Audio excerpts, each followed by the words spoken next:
welcome to 100 Talks, the International Women's Day special. My name is Pelumi Folorensho. The International Women's Day this year, the global theme is Choose to Challenge, celebrating women that have done tremendous things in their various industries.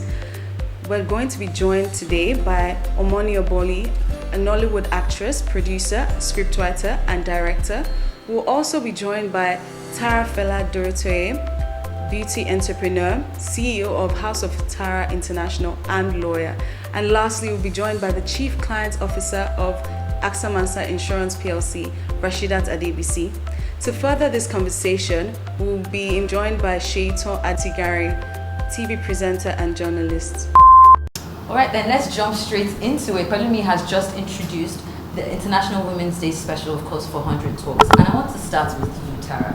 The slogan for this year is Choose to Challenge. And this question comes in two parts. First off, I want to know what it means to you, your work life.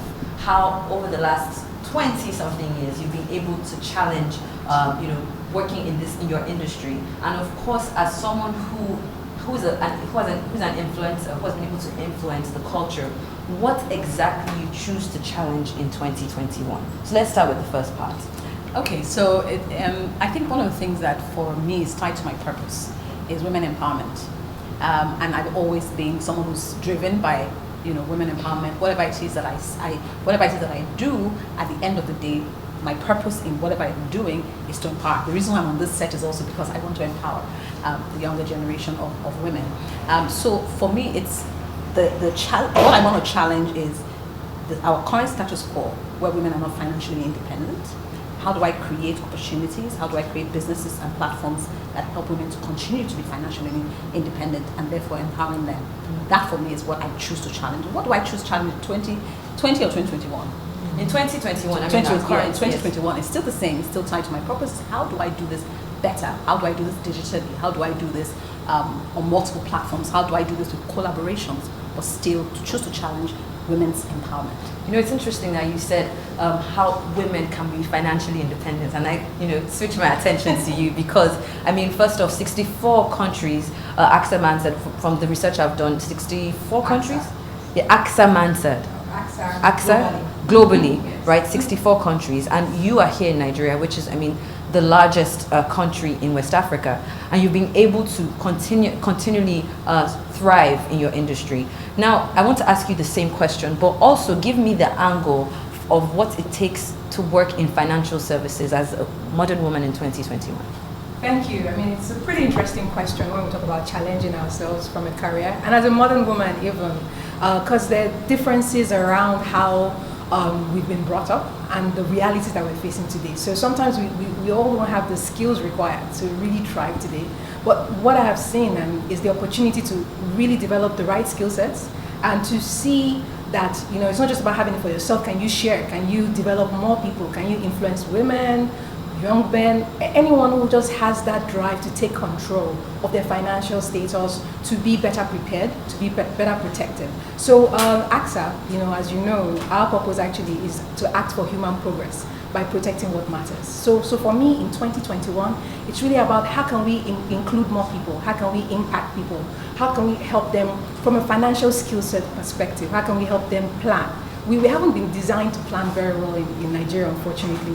They taught us, just make money, you have enough money to do things. But for us now, say, how can you get ready? How can you pre-plan the things are going to come anyway, so that when you get to that time, you already have something. Anything else you have is icing on the cake. So I want to challenge the industry a lot more. I want to make things, happen for individuals, for people, and maybe you would say make the industry a bit more sexy, right? So that we can attract younger generation and understand that you can be agile, you can do things differently and still thrive and be professional. I'm sorry, you had me at sexy. Definitely in the makeup industry, it's easy, you see more women. It was easier to bring in the women in the creative industry as well. But for some reason, in the financial services, it's very difficult. If you look at it, it's a male-dominated industry. But I want you to just hold on to that thought. I want to come talking to the entrepreneur, talking to the career woman, and now we're talking to the creative. Now, in 2021, what is it about the creative industry as a producer, an actress, a director? You know, you've been doing it for a very long time. What do you want to challenge? What is it about Nollywood right now, the status quo, that doesn't make you comfortable as a woman? Good question. In the last maybe decade or more, we've seen that more women have risen to the fore in terms of filmmaking. So of course there will be actresses because there will be female actors, right? So, but for a very long time it was a male-dominated industry in terms of directors or being a filmmaker. I remember my very first film, and that film had a presidential screening. What was it called? It was called Being Mrs. Elliot. And it had a presidential screening at the Villa. And the president didn't even know who was premiering that film or whose film it was, but he assumed it was a man. Because when they called me into the holding room just before the event and said the president wanted to see the director, and I went in, he goes, "Oh, it's a woman." It's because when you hear director, you automatically think it's a man. You never think it's a woman, But I mean, in the last 5-10 years, that's gradually started to change. So we're seeing more women come into the industry as filmmakers. We're seeing them actually thrive. We're seeing them actually at the top of the game. For me, that's very inspiring. So in my work as a filmmaker, if you followed my journey, you will know that I'm always doing films somehow or the other that are about female empowerment or the girl child, or so I'm all about empowering the next generation of women, the next generation of female filmmakers. I want them to look at me and see that it can be done, and it can be done beautifully. It can be done in a very classy way. You don't have to necessarily, because at the end of the day, sometimes when you see directors who are female, then you expect them to look like tomboys. But here I am. Oh man. I like that. Hips, lips, fingernails, you know what I mean? So I don't want someone who looks like me to think I can't be a director because I don't look like a tomboy. Because I don't look like a director, because the director is supposed to look like a man. You know what I mean? So I want the girls who look like me to know that they can do it too. Because I can, because I'm doing it, and because I'm thriving in it, because I'm succeeding in it, they can do it too.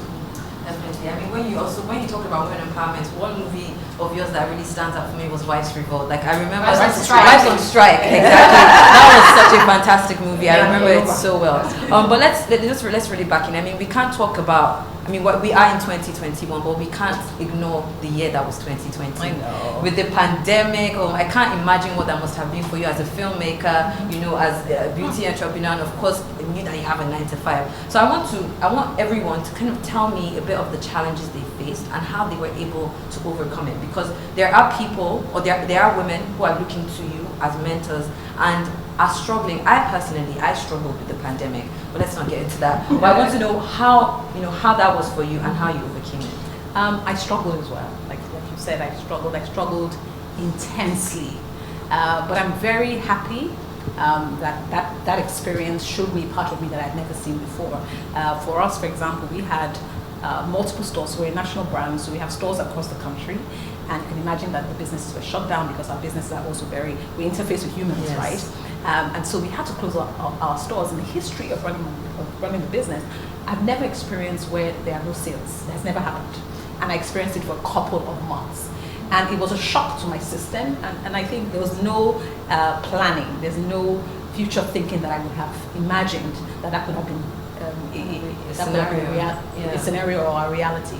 But after I overcame the shock of it, we rose up to the occasion to start to drive our business more digitally, which was something we always talked about experience. We say when you walk into a House of Tara store, we're selling is not makeup, we're selling an experience. When we said that to our team and trained our people to feel that way, it meant that when you walked into the store, you felt special because we treated you special. But when you can't come into the store, what do? How do we begin to change our ethos and how we do business? And these are things we had to begin to think about on a personal level. It was very difficult for me as well because here it was being faced with hearing of people's death and constantly hearing of so many evil that was going around the world, and then having to say to yourself, regardless of the current situation, how do I pull myself out of this pit and still thrive. And so I had to intentionally start working on my mind, on my positivity. I started exercising more than I ever did. I was exercising every single day. I exercised consistently for 119 days. Wow. And okay, I understand why now. That's very one thing I was looking at. Like, okay, something's different. 119 days. And the reason why I was doing that was because I realized that by exercising, I was constantly exhibiting strong hormones that were positive. It made me see life not as dim, but as exciting. So I spent a lot of time also. I decongested myself from social media. I decided to unfollow, block anything that I felt was constantly talking about the fear, and fed myself more with faith and hope of what could be better tomorrow. Because I believe that it's all about perspective, how you see the world, and how the world you begin to experience the world. And so those are the challenges. And I would charge any young person who's out there to say, try to decongest, right? Find moments where you're silent, where you practice silence, where you go off social media, go on the social media fast. Because everyone is selling something. The question is, what they're selling to you, is that what you want to buy? Unfortunately, when you're exposed to social media, then you are being forced to buy whatever you see. And it could be fear. Fear could be what you buy. And so I did that. I left WhatsApp groups where I felt that the conversations were too intense, and there were conversations only about the crisis. And by doing that, it gave me strength to be able to dream again and have hope that things could be better. And I began to see things differently, and ideas, creativity. And that's one of the things that it does, is fear kills creativity. And I couldn't afford not to be able to give my team inspiration, to tell them that tomorrow will be better than today, and inspire them to keep thriving if I hadn't, first of all, worn my own mask. Wow. I'm personally soaking all of that, and thank you so much for that. And there was something that you said, you talked about how, you went from giving your customers an experience to understanding, taking that business to the digital space, because that's what everybody is on now. And I want to come back to you because we had spoken about financial inclusion, and it kind of goes side by side with also technological inclusion, because if you look at a lot of women, especially in Nigeria, where a lot of women are still uneducated, how do we in 2021 speak to a woman who has no idea how to handle her financial services, no idea how to go on a laptop or go online and see how to empower herself? How do we even begin to reach out to such people? And then, of course, to back it up with the challenges that you faced and how you were able to overcome it. Okay, super. Very, very key points. I really love the points from Tara around our own reality. Very similar at the beginning. Everyone was concerned. It was strange, right? Yeah. We all planned for a disaster in Nigeria or in West Africa, not the whole world. So the whole world was totally shut down. And at this point, it was very clear to us that we have over 1,000 people that are earning salaries in my organization in Nigeria. Just imagine we have over 148,000 employees all over the world. So we as AXA had to really move quickly to say, look, what's extremely important to us? Securing our employees, making sure they were safe, while serving our clients still was also still critical to us. So when we went remotely, one of the big challenges was some employees would say to you, because we're working remotely, we can't serve this client well. That's not possible, because we're here to protect people. That's our job. That's what we do. And when they need protection, they need it whether they are locked down or not. So we had to take some quick steps, something from the health side. People didn't want to go to the hospital. That's where you catch it, right? But you wanted to speak to a doctor, because if you didn't take care of any acute situation, you'd be in trouble. So we launched teleconsultation, telemedicine, and we give this free to all our clients, even whether you had health policies or not. So that helped a little bit, because it also helped us, because we needed it as well. But I also found out that it's not so easy working from home continuously every day for forever, because we're not used to this. We're not created to be that way. So working out, exercising, extremely important. But I dug deep into one of the mantras I learned when growing up, which was, look, I can't control everything around me, but I can control how I react to it. Things that are not within my circle of control, let's ignore it, but let me understand it and know how I'm going to respond to it. So these steps for me, very, very useful for anyone at all. When you think about things this way, you start to change the way you approach it. We didn't want a situation where we'll have to ask people to go. So nobody left anyway. We didn't ask anyone to go in my company. And we ran the whole year. We had to rethink, move digitally, and start working in a different way. Everybody was working remotely, but we had to buy laptops. That was scary. Can you imagine the number of laptops you have to buy to be able to get people to serve clients very quickly. But we also had very creative people who were thinking of how to do this, whilst we're locked down. But I love your point around inclusion, because really everyone isn't really ready. Not everyone has access to a smartphone. So how do we support them? So we've done things like USSD, for example, to say some people can, the feature phones can use a code. How can I use a code to help someone? We have a mantra around phygital, using the digital to enhance the physical, because this is how you can actually help people who are not yet ready. But it's about creating more awareness, educating people and collaborating with organizations, institutions who are really helping to improve education, understanding skill sets. We've done research before that shows that wherever you are, whether you're educated or not, you have risks, you face them. But somebody needs to help advise you on how to take care of it based on your realities. So how could we be simpler, better? So we've been investing a lot in digital, in technology, to make ourselves lighter, quicker, and to be able to serve people wherever they are. It doesn't matter whether you come into our offices or not. How can I help you? Then how can I help you in places where you go to normally as well? So that's something important for us. We've had to develop this new skill set. We thought we'll do it anyway in the next 4 years, but we've had to do it a lot faster. I think that's what happened. But when I think about people who also have young kids, because I have my love child, very young. She was 6 years old, and it was so difficult to get her to sit down and school from home consistently. That's when I respected, and I thought, imagine people with 3-year-olds and 4-year-olds. How are they coping? And so I had to even think about and talk to her like an adult. I said, so what's the problem? I'm bored. I don't understand this. I can't go out. She didn't understand all of these new ways of living because she's always been free. So we had to work together and relearn how to create a relationship, how to manage her time. And that even made me, it schooled me. I had to respect the teachers a lot more. And I'm so happy, that they're back in school and all of that. But it was just a different experience overall. So I think, 2020 was just a defining year. A year where you had to look inwards and think about what was most important to you and how you could also help others. So that's how I'll sum it up. Definitely. Thank you so much for that. Omoni, kind of in the creative industry, I'm not an actress, but I understand what it is to be behind the camera, and I know for a fact that the movie industry took a big hit. I mean, cinemas were closed, you couldn't shoot movies, there was just a lot going on. Even people that shot movies had to do tests, that is an expense on its own. Can you tell me more about those challenges and of course how you were able to overcome that as well? And then we're going to talk about work-life balance because you've spoken about, having kids. I know all of you have 3 kids each. That's so cool. Yeah. 3 girls. 3 girls, 3 boys, and I think you have three boys. Okay. So we're going to talk about work-life balance, but very quickly, the challenges that you face and how you were able to overcome them. So I'm going to talk about the challenges that the industry faced, not necessarily personal to me. So in the beginning, of course, as Tara said, everyone had the blues, and even I had to mute all my social media pages.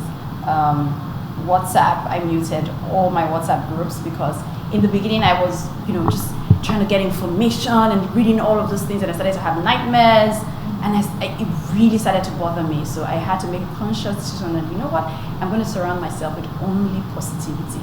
So I had to mute all of those groups. I never opened them again. There's some groups that I haven't even opened till today from them. They've kind of moved on from talking about COVID, but I'm just no more interested. Like I've completely moved on, So I had to do those for myself so that I can get out of that pit, And then I decided personally that I wanted to spread positivity. So I started to do that on social media. I started doing TikTok videos with my family, and a lot of people my TikTok videos would get millions of views, because so many people were just not in a good place and they needed positivity, And as an actor, I felt I could give that to them, So I started to do those and it made people happy and that in turn made me happy, right? So the industry took a major, major, major hit, no doubt about it. People were at home for months.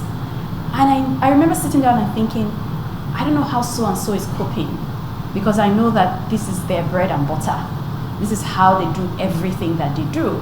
So how are they coping with not getting any income at all?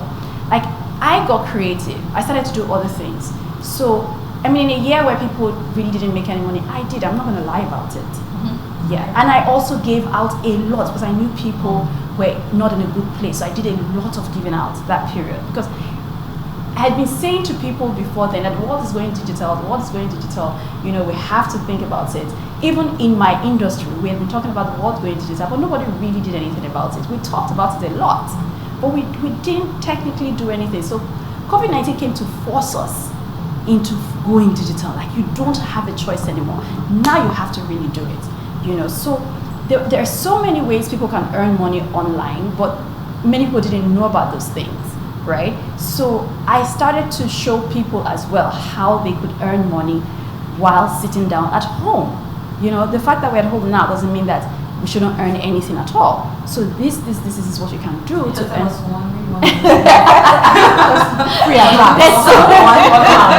There's so many ways. I mean, if we go into it now, we're probably going to just deviate from what we're talking about. But yes, there are many ways to earn digital currency. You know, so as an industry, yes, we took a hit. Many people were at home.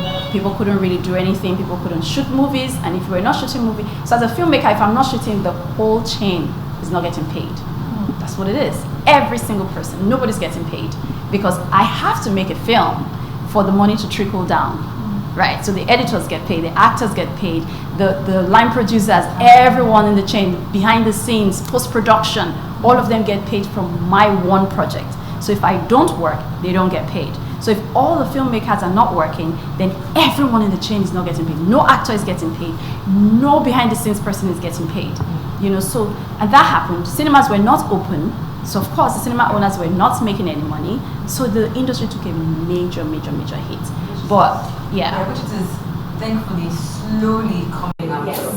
Well, there you have it. I want to say a big thank you, of course, to Tara-fela Durotoye, to Omoni Oboli, and of course to Rashidat Adebisi for talking to us today. From wherever in the world you're watching, happy International Women's Day. I'm Shais once again.